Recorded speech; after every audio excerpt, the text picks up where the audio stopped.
भगवत गीता के ये 30 उपदेश आपको अपनी जिंदगी में हर जगह पर बहुत काम आएंगे। जिंदगी की हर मुश्किल में आपको राह दिखाएंगे। ये दिव्य उपदेश, ये बातें जानना समझना आपके लिए बहुत जरूरी है। इसीलिए इन 30 उपदेशों को आप आखिर तक जरूर सुने। गीता का सबसे पहला उपदेश यह है कि आपके सारे दुखों का कारण किसी को अपना मानना है। आप कभी गौर करना, आपकी जिंदगी के सारे दुख, सारी तकलीफें, सारी चिंताएं वहीं से आती हैं जहां आपका अपनापन होता है कि ये मेरा है, ये मेरा अपना है। वहीं से आपकी जिंदगी में दुख आना शुरू हो जाते हैं। एक व्यक्ति के पास एक बहुत बड़ा महल था। उसने जिंदगी भर की सारी संपत्ति लगाकर उस महल को बनाया था। आसपास के शहरों के कई लोग उसके महल को देखने आते थे। कई बड़े बड़े सेठ उसके महल को खरीदने की कोशिश करते थे, पर वो महल उसका अहंकार था, उसकी जीने की वजह था। उसका उस महल में बहुत मोह था। एक दिन उसके महल में आग लग गई और वो कहीं बाजार गया हुआ था।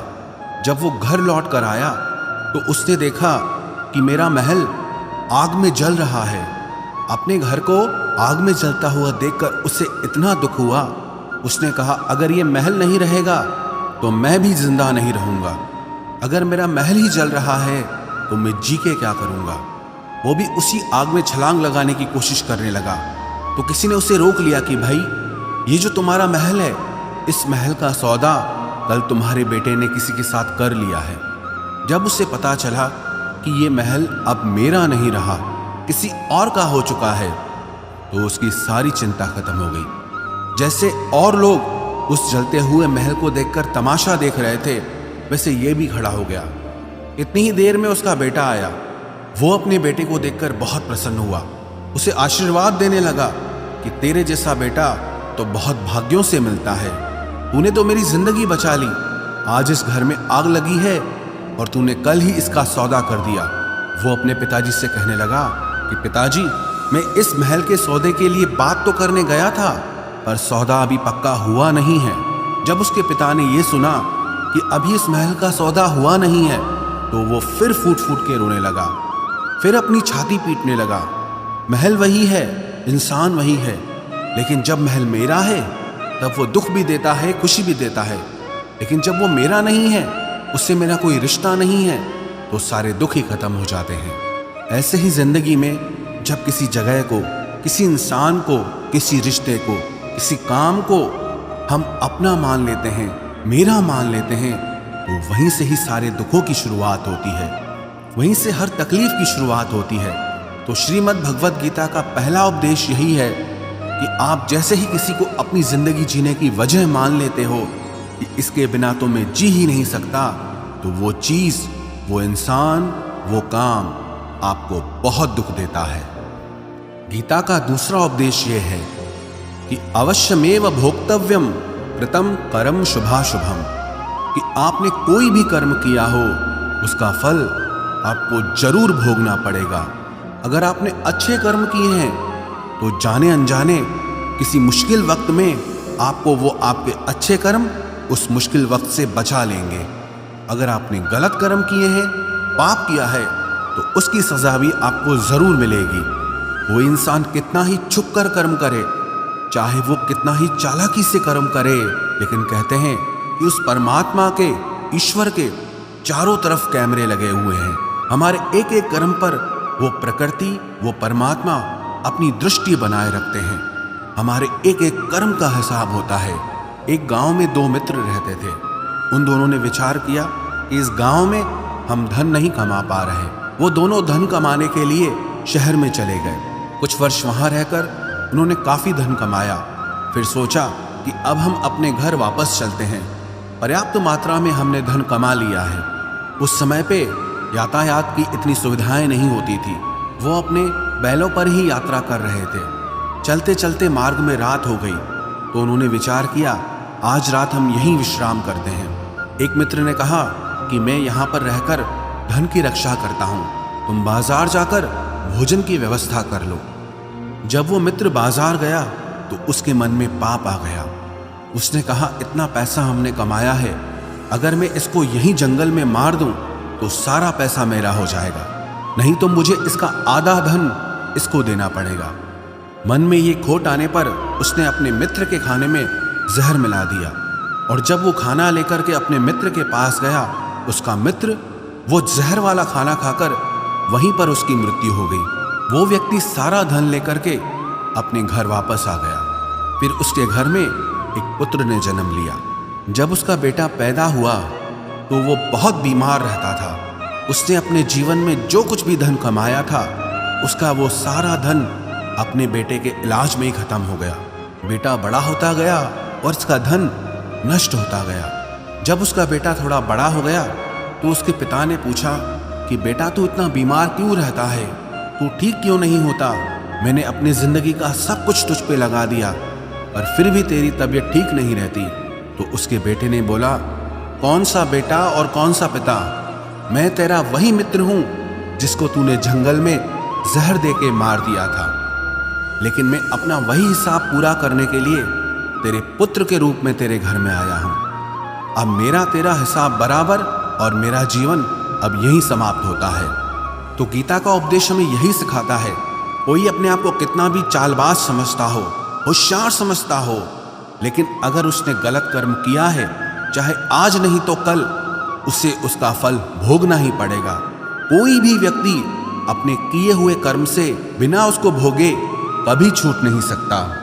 गीता का तीसरा उपदेश यह है कि आज में जियो, कल की चिंता करना छोड़ दो। जो भी व्यक्ति अपने बीते हुए कल या अपने आने वाले कल में खोया रहता है, वो जिंदगी में कभी खुश नहीं रह सकता। आपको जिंदगी में खुशी सिर्फ और सिर्फ तब मिल सकती है जब आप वर्तमान में जी सके, आज के आनंद को जी सके। बीते हुए कल का और आने वाले कल का कोई वास्तविक अस्तित्व नहीं होता, वो सिर्फ आपकी बुद्धि और आपके विचारों में होता है। उसकी कोई वास्तविकता नहीं होती, उसे सिर्फ आप अपने मन के अंदर और बुद्धि के अंदर जीते हैं। लेकिन जिसे आप वास्तविकता में जीते हैं, वो आपका आज होता है, वो आपका चल रहा पल होता है। अगर आप अपने मन और बुद्धि को अपने कल में अटका के रखेंगे, अपने भूतकाल और भविष्यकाल में अटका के रखेंगे, तो याद रखना आप कभी खुश नहीं रह पाएंगे। और अगर जिंदगी में खुश रहना चाहते हैं तो आज में और इसी पल में जीना सीखें। गीता का चौथा उपदेश यह है कि जो आपके साथ अधर्म करे, पाप करे, गलत करे, उसे दंड जरूर देना चाहिए। अगर आप उसे सहते हैं तो वो आपके साथ और गलत करता है। अगर आप उसे सहते हैं तो उसके पाप में आप भी भागीदार हो जाएंगे। अर्जुन श्री कृष्ण से कहने लगा कि जिनसे मैं युद्ध करने जा रहा हूं, ये सब मेरे भाई हैं, मेरे गुरुजन हैं। मैं इनके सामने कैसे हथियार उठाऊं, इनको कैसे मारूं? तो भगवान श्री कृष्ण ने अर्जुन से कहा कि जिन्हें तू अपना मानता है वो सब अधर्मी हैं, वो पाप के पक्ष में खड़े हैं, और अगर तू इनका वध नहीं करेगा, युद्ध नहीं करेगा, तो समाज में और भी पाप बढ़ेगा।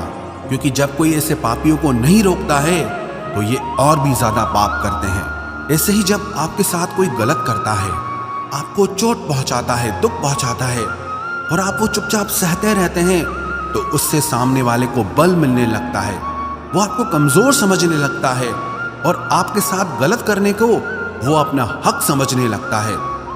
लेकिन जब आप उसके गलत व्यवहार को, उसके अधर्म को रोक लेते हैं, उसका विरोध करते हैं, तब वो अपनी सीमा में रहना सीख जाता है। ये कलयुग है। अगर इस जमाने में आपको खुश रहना है तो आपको अपनी रक्षा खुद ही करनी होगी। कोई आपके साथ गलत करे तो उसको कभी नहीं सहना चाहिए, बल्कि उसका सामना करना चाहिए। गीता का पांचवा उपदेश यह है कि किसी से भी हद से ज्यादा मोह कभी मत करना। जिसमें भी आप सबसे ज्यादा मोह लगाओगे, देखना वो आपको जरूर रुलाएगा।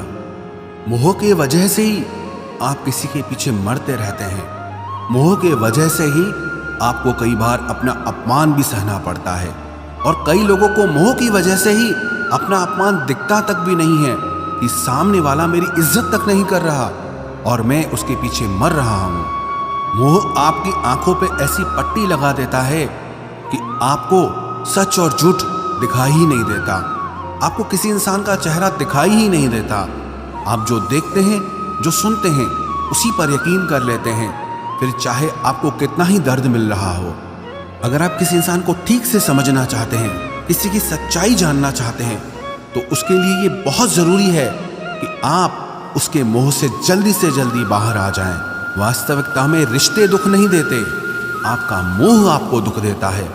जिस दिन मोह खत्म, उस दिन आपको किसी भी रिश्ते से कोई दुख नहीं मिल सकता, क्योंकि आपको फिर कोई फर्क ही नहीं पड़ेगा।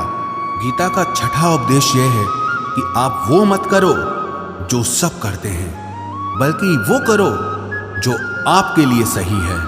स्वधर्मम निधनम श्रेय परधर्मो भयावह। श्री कृष्ण ने अर्जुन से कहा कि जो तेरा कर्तव्य है, जो तेरे लिए सही है, जो तुझे करना चाहिए, तू वो कर। तू कभी भी वो काम मत कर जो दुनिया कर रही है, क्योंकि अर्जुन श्री कृष्ण से कहने लगा कि ऐसे भयंकर युद्ध में पड़ने से अच्छा है कि मैं सन्यासी बन जाऊं। तो श्री कृष्ण ने अर्जुन से कहा कि सन्यासी बनना तेरा कर्म नहीं है, तेरा धर्म नहीं है, तू क्षत्रिय है। तेरा कर्म और तेरा धर्म यही है कि तू अधर्म का नाश करे, धर्म की रक्षा करे। ऐसे ही हर इंसान का एक अलग कर्तव्य होता है, एक अलग ही मार्ग होता है। तो कभी भी उस मार्ग पे मत जाना जहां सारी भीड़ जा रही हो। कभी भी वो काम मत करो जो दुनिया करती है, कि आजकल ये ट्रेंड हो गया है, ये फैशन हो गया है, सब करते हैं इसलिए हम भी कर रहे हैं। सारी भीड़ यही काम कर रही है इसलिए हम भी यही कर रहे हैं। अगर आप वो करोगे जो भीड़ कर रही है, तो आप भी उसी भीड़ में कहीं खो जाओगे। लेकिन अगर आप वो करोगे जो आपके लिए सही है, जो आपकी प्रतिभा है, तो दुनिया की सारी भीड़ में भी आप सबसे अलग नजर आओगे। गीता का सातवां उपदेश यह है कि जिंदगी में धोखा अपने ही देते हैं, क्योंकि उनको आपकी कमजोरियों का पता होता है। बाहर वाला आपको धोखा नहीं दे सकता, क्योंकि उसको आपके बारे में पता ही नहीं है कि आपको चोट कहाँ पहुँचती है। लेकिन जो आपका अपना है, आपका खास है, उससे बहुत गहराई से पता होता है कि इसकी कमजोरी क्या है, क्या ऐसा करें जिससे इसको दर्द पहुंच सकता है, जिससे इसको हम नीचा दिखा सकते हैं, इसको चोट पहुंचा सकते हैं। ये कलयुग है, इसमें बाहर वालों से नहीं, जो हमारे अपने हैं उनसे ही सावधान रहना होता है। महाभारत का युद्ध दो अलग राजाओं में नहीं हुआ, बल्कि एक ही परिवार के भाइयों में हुआ था। सब आपस में एक ही वंश के लोग थे। कितनी बार दुर्योधन ने जहर देकर के भीम को मारना चाहा, न जाने कितनी बार दुर्योधन ने पांडवों को जान से मारने की कोशिश की। वो उसका पराया नहीं था, उसका भाई था। सारी लड़ाइयां घर के अंदर ही होती है, बाहर कौन लड़ेगा हमसे, घर में ही सारे झगड़े होते हैं। तो आपको चोट सिर्फ वही लोग पहुंचा सकते हैं जो आपके अपने हैं। आपको धोखा सिर्फ वही लोग दे सकते हैं जो आपके अपने हैं। गीता का आठवां उपदेश यह है, जो इंसान अपनी रक्षा खुद नहीं कर सकता, उसकी रक्षा भगवान भी नहीं कर सकते। श्री कृष्ण ने अर्जुन से कहा, तस्मात् सर्वेषु कालेषु माम अनुस्मर युध्य च, कि हे अर्जुन, तू हर काल में मेरा स्मरण करते रहना और युद्ध भी करते रहना। अर्जुन ने श्री कृष्ण से पूछा कि ये युद्ध तो कुछ दिनों में समाप्त हो जाएगा, लेकिन आप कह रहे हैं कि तू हमेशा मेरा स्मरण करता रहे और युद्ध करते रहना। हमेशा युद्ध करने का क्या मतलब है? तो श्री कृष्ण ने अर्जुन से कहा कि ये जिंदगी ही रणभूमि है। इस जीवन में सुख दुख आते रहेंगे और तुझे उनका डट के मुकाबला करना है। श्री कृष्ण ने ये नहीं कहा कि तू चुप करके बैठ जाना और मैं लड़ाई करूंगा। बहुत गहराई है गीता के ज्ञान में। हमारे जीवन की डोर भी संभाल के ईश्वर बैठे हैं, लेकिन युद्ध हमें ही करना है। ईश्वर को याद करना है कि हे ईश्वर, मुझे शक्ति देना, मुझे समझ देना, मुझे बुद्धि देना, ताकि मैं अपनी जिंदगी की सारी लड़ाइयां जीत सकूं, मैं जिंदगी में सही मार्ग पे चल सकूं। लेकिन आपको अपनी लड़ाई भी खुद लड़नी पड़ती है। जो लोग ये कहते हैं कि हम कुछ नहीं करेंगे, सब वो ईश्वर करेगा, तो कहते हैं कि आलसी इंसान को देखकर तो भगवान भी घबरा जाता है कि ये कुछ नहीं करेगा। भगवान ने बुद्धि दी है, समझ दी है। ईश्वर आपको प्रेरणा देते हैं, शक्ति देते हैं, लेकिन आपको अपनी रक्षा स्वयं ही करनी होगी। गीता का नवा उपदेश यह है कि कोई भी ऐसी गंदी आदत खुद को मत लगने देना जो आपकी जिंदगी बर्बाद कर दे। कहीं ना कहीं महाभारत का ये युद्ध एक जुआ की आदत की वजह से ही शुरू हुआ था। सारा खेल वहीं से शुरू हुआ था। एक ऐसी जुआ की लत जहां युधिष्ठिर ने अपने भाइयों को दांव पर लगा दिया, अपनी पत्नी को दांव पर लगा दिया। ऐसा जीतने का नशा कि अपना सब कुछ गंवा दिया। ऐसे ही हम भी अपनी जिंदगी में जब कोई ऐसी गंदी आदत लगा देते हैं, चाहे वो कोई भी हो, चाहे वो नशे की हो, मोबाइल की हो, किसी इंसान की हो, कोई गलत काम करने की हो, कोई भी गलत आदत जो आपको बर्बाद कर सकती है, अगर आप उसको नहीं छोड़ोगे तो आपका सब कुछ खत्म हो जाएगा। इससे पहले कि आपकी आदत आपको खत्म करे, आप अपनी गलत आदतों को खत्म कर दीजिए। गीता का 10वां उपदेश यह है कि आलसी इंसान कभी कुछ हासिल नहीं कर सकता। अधिकतर लोग सिर्फ योजनाएं बनाते रहते हैं कि मुझे बड़ा घर चाहिए, मुझे बड़ी गाड़ी चाहिए, मैं दुनिया घूमना चाहता हूँ, क्या क्या चाहिए ये हर कोई सोच लेता है, लेकिन उस पर मेहनत करना वो बहुत कम लोग करते हैं। क्योंकि चाहना बहुत आसान है, लेकिन उसके लिए कर्म करना वो बहुत मुश्किल है। एक अच्छा फिट शरीर हर कोई चाहता है, लेकिन उसके लिए व्यायाम करना, एक्सरसाइज करना वो आपको ही करना होगा। जो इंसान आलसी बन के बैठ जाता है, ना उसे अच्छा शरीर मिलता है और ना ही अच्छा जीवन मिलता है। तो जिंदगी में अगर कुछ पाना चाहते हो ना, आलस्य को अपनी जिंदगी से जरूर दूर कर देना। आलस के चलते आपको कुछ मिलने वाला तो नहीं, लेकिन जो आपके पास है आप वो भी गंवा दोगे। गीता का 11वां उपदेश यह है कि जिंदगी में अगर खुशी चाहते हो तो मन की गुलामी का त्याग कर दो। कई लोग कहते हैं कि हम करना तो बहुत कुछ चाहते हैं, लेकिन कुछ कर नहीं पाते। पता भी सब कुछ है कि क्या करने से हमारी जिंदगी बेहतर हो सकती है, क्या चीज़ है जो हमको नुकसान पहुंचा रही है, लेकिन फिर भी कुछ कर नहीं पाते। समझते सब कुछ हैं, लेकिन समझ कर भी, चाह कर भी कुछ कर नहीं पाते। वो इसीलिए होता है क्योंकि आप अपने मन के गुलाम बन चुके हो। अरे लोग तो अपनी जीभ का स्वाद तक नहीं छोड़ पाते, फिर कहते हैं कि हम पतले नहीं हो पाते हैं, फिट नहीं हो पाते हैं, सक्सेस नहीं मिल रही है। क्योंकि जो आपको करना चाहिए आप वो करते नहीं हैं।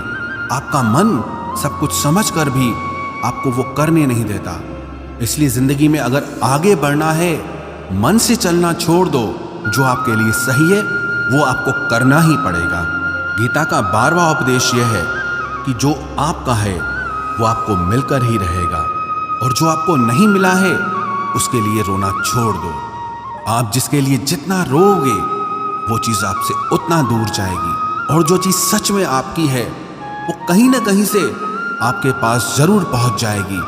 इसलिए जो आपको जिंदगी में हासिल नहीं हो रहा या हासिल नहीं हुआ, उसका पछतावा करना, उसके लिए रोना आप बिल्कुल बंद कर दो। गीता का 13वां उपदेश यह है कि आप संसार से जितना प्रेम लगाओगे उतना ही जीवन में दुख और पीड़ा का अनुभव करोगे। गीता का 14वां उपदेश यह है कि जिस इंसान को बात बात पर क्रोध आता है, सुख और शांति उसके जीवन में कभी नहीं आ सकते। क्योंकि जो इंसान बहुत ज़्यादा क्रोधी होता है ना, उसके सारे मित्र उसे छोड़कर चले जाते हैं। वो मन में भी कुढ़ता रहता है, वो अपने मन में भी दर्द में ही जीता है, तकलीफ में ही जीता है। ज़्यादा गुस्सा करके, ज़्यादा क्रोध करके जो भी आपके पास है, देखना आप उसे भी नष्ट कर दोगे। और ऐसे इंसान को शांति तो कभी मिलने वाली नहीं है। इसलिए अपनी ज़िंदगी में शांति चाहते हो तो बात बात पर गुस्सा करना छोड़ देना चाहिए। गीता का 15वां उपदेश ये है कि चाहे आप किसी की मदद करो या ना करो, लेकिन जानबूझकर कभी किसी का दिल नहीं दुखाना चाहिए। क्योंकि जब किसी का दिल आपकी वजह से दुखता है ना, तो याद रखना आपको भी वो दर्द एक दिन ज़रूर मिलेगा। क्योंकि जब आप किसी का दिल दुखाते हैं तो आपको पता नहीं चलता, लेकिन जब कोई आपका दिल दुखाता है तब आपको समझ में आता है कि दिल पर चोट लगने से कितना दर्द होता है। इसलिए चाहे आप किसी की मदद करो या ना करो, लेकिन किसी का दिल कभी नहीं दुखाना चाहिए। गीता का 16वां उपदेश ये है, जो मुश्किल वक्त में, जो दुख के समय में आपका साथ दे, सिर्फ वही आपका अपना है बाकी सब पराये हैं। अपनेपन का नाटक करने वाले बहुत लोग होते हैं। बड़ी बड़ी बातें करने वाले बहुत लोग होते हैं कि हम आपसे बहुत प्रेम करते हैं। कोई भी दुख हो, कोई भी तकलीफ हो, हमें याद करना। लोग दुख उठाने की बात करते हैं, लोग आने जाने की बात करते हैं। हाथ मिलाना तो ठीक से नहीं जानते और दिल मिलाने की बात करते हैं। जब सच में आपकी जिंदगी में तकलीफ आएगी ना, तब आपको समझ में आ जाएगा कि आपका साथ देने के लिए कौन खड़ा है। क्योंकि उस समय पे सारे लोग भाग जाते हैं, क्योंकि लोगों को पता होता है कि ये व्यक्ति हमारे पास आया तो हमसे मदद ही मांगेगा, हमको कुछ दे नहीं पाएगा। लोग आपसे सिर्फ तभी रिश्ता रखते हैं कि आप उन्हें कुछ दे सकते हैं, आपसे उन्हें कुछ फायदा हो सकता है।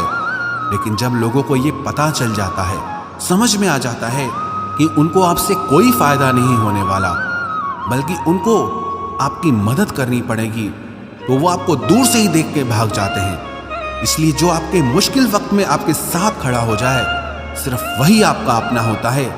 बाकी इस दुनिया में सब पराये हैं, क्योंकि सिर्फ अपना अपना कह देने से कोई अपना नहीं हो जाता। गीता का 17वां उपदेश यह है कि जो कुछ भी होता है अच्छे के लिए होता है। जो हो रहा है वो भी अच्छे के लिए हो रहा है, और जो आने वाले भविष्य में होगा वो भी अच्छे के लिए होगा। हालांकि ये बहुत गहरी बात है। कुछ चीजें जिंदगी में ऐसी होती हैं जो हमें लगता है कि मेरे साथ ही ऐसा क्यों हुआ, मेरे साथ ही होना था ये सब। लेकिन जब वो वक्त गुजर जाता है, एक दिन हमको समझ आता है कि अगर हमारे साथ ये सब नहीं होता तो आज हम इस मुकाम पर नहीं होते। अगर मेरे साथ ये सब नहीं होता तो शायद हमारी जिंदगी और भी बर्बाद हो सकती थी। इसलिए अगर हमको ये समझ में आ जाए कि जिंदगी में जो कुछ भी हो रहा है वो सब अच्छे के लिए हो रहा है, तो हम जीवन में हमेशा खुश रहेंगे। गीता का 18वां उपदेश यह है कि हर काम को समझदारी से करना ही योग होता है। योगः कर्मसु कौशलम। कई लोग काम तो करते हैं लेकिन उन्हें हासिल कुछ नहीं होता। बहुत लोग कहते हैं कि हम बहुत मेहनत करते हैं, तब भी जिंदगी में सफलता हासिल नहीं हो रही। बहुत कुछ करने से, बहुत मेहनत करने से आपको सफलता नहीं मिलेगी, लेकिन सही तरीके से समझ के साथ काम करने से आपको जिंदगी में सफलता जरूर मिलेगी। गीता का 19वां उपदेश यह है कि कभी भी किसी भी चीज की अति नहीं करनी चाहिए। कोई भी चीज हद से ज्यादा मत करना। किसी से प्रेम भी हद से ज्यादा मत करना। किसी से नफरत भी हद से ज्यादा मत करना। हद से ज्यादा मीठा भी खराब, हद से ज्यादा कड़वा भी खराब। हद से ज्यादा आराम भी आपको बीमार कर देगा, हद से ज्यादा खाना भी आपको बीमार कर देगा। हद से ज्यादा भूखा रहना भी आपको नुकसान पहुंचाएगा, और हद से ज्यादा जागना भी आपको बहुत नुकसान पहुंचाएगा। तो जीवन को संतुलन के साथ जीना चाहिए। जैसे ही आप संतुलन खो देते हैं, वैसे ही आपके जीवन में दुर्घटना हो जाती है। गीता का 20वां उपदेश यह है कि जिसे आप सबसे ज्यादा महत्व दोगे, वो आपको कभी महत्व नहीं देगा। आपने कभी गौर किया कि आपका अपमान कौन लोग करते हैं? आपका अपमान सिर्फ वही लोग करते हैं जिसे आप सबसे ज्यादा महत्व देते हैं। दूसरों की इज्जत करना अच्छी बात है, पर दूसरों की अगर बहुत ज्यादा इज्जत करोगे तो उनकी नजर में आपकी ही इज्जत खत्म हो जाती है। इसीलिए किसी को भी कभी भी अपना सब कुछ नहीं बनाना चाहिए कि तुम ही मेरे सब कुछ हो।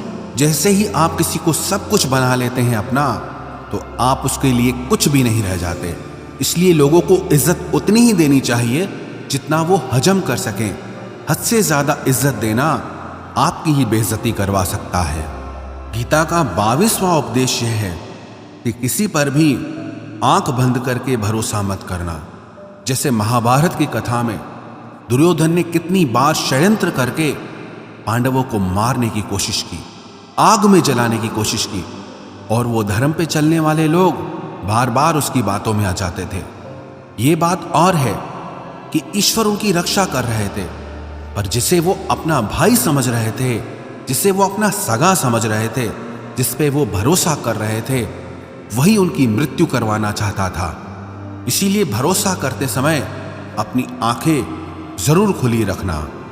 गीता का 23वां उपदेश है, जिसके साथ सत्य और ईश्वर की शक्ति है। चाहे सारी दुनिया उसके खिलाफ हो जाए, लेकिन अंत में जीत उसी की होती है। श्रीमद् भगवत गीता में 18 अध्याय हैं, 700 श्लोक हैं। गीता का आखिरी श्लोक है, यत्र योगेश्वरः कृष्णो यत्र पार्थो धनुर्धर तत्र श्रीर विजयोर्भूतिर ध्रुवानी तिर्म तिर्मम।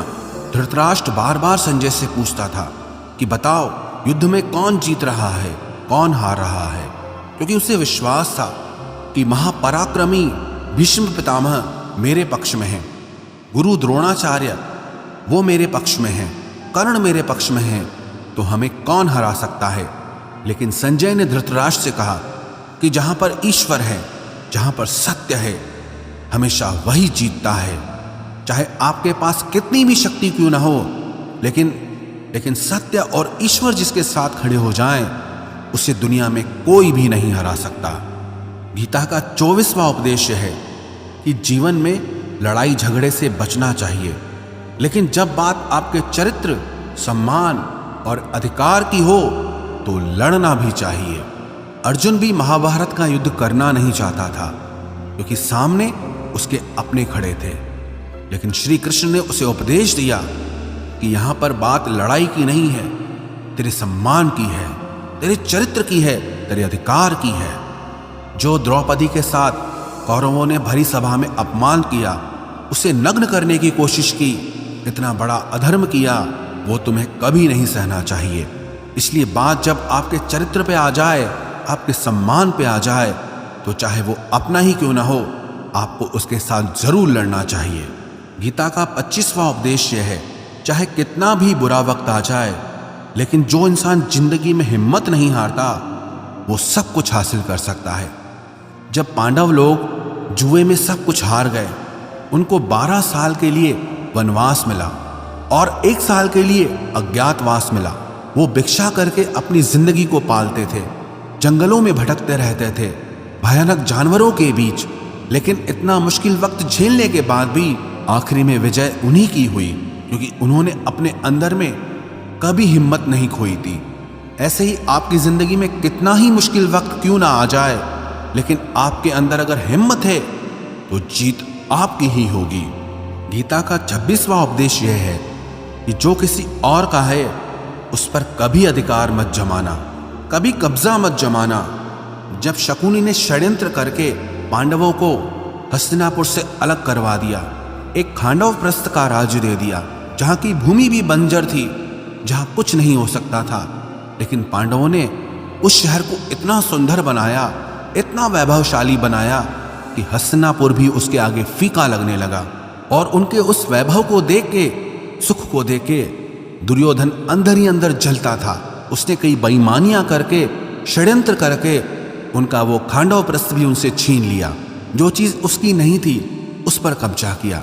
तो उसका आखिर में परिणाम यही हुआ कि जो चीज उसके पास थी, वो भी उसके पास नहीं रही। इसलिए जो आपका नहीं है, कभी उस पर अधिकार नहीं जमाना चाहिए। गीता का 27वां उपदेश यह है कि वही इंसान जिंदगी में सफल माना जाएगा जो अंदर से हमेशा खुश रहता है। बाहर से तो सब खुश दिखाई देते हैं, लेकिन अंदर से इंसान अशांति से भरा रहता है। बहुत पैसा कमा लिया, कामयाबी हासिल कर ली, लेकिन वो कामयाबी असली नहीं है। असली कामयाबी तब मानी जाएगी जब आपका मन खुश रहता हो। गीता का 28वां उपदेश यह है कि आप जैसा अन्न खाओगे, वैसा ही आपका मन और आपकी बुद्धि होगी।